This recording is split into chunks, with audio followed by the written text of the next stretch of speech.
జరిగింది. ఈ తొక్కిసలాటలో మొత్తం 29 మంది గాయపడ్డారు. అందులో 6 మంది చనిపోయినట్టు టీటీడీ ఈవో ఎక్కడ తప్పు చేశాను? ఘటన జరిగి 3 గంటలు అవుతున్నా కూడా ఇప్పటికి కూడా కొంతమంది అస్వస్థతకు గురవడం, పడిపోవడం జరుగుతుంది. వీళ్ళంతా కూడా ఇక్కడ నుంచి అంబులెన్స్ ద్వారా స్థానిక ఆసుపత్రి మనసులే కరగని లోకమే లోకమా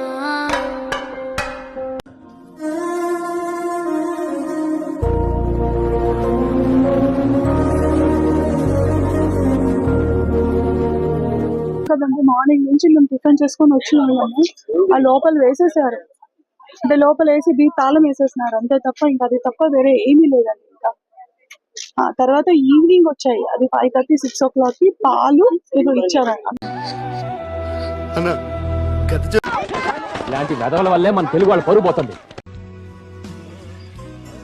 ఏకాదశి సందర్భంగా జరిగిన ఘటనలు కూడా తిరుపతిలో చోటు చేసుకున్న ఘటనలు ఉన్నాయి.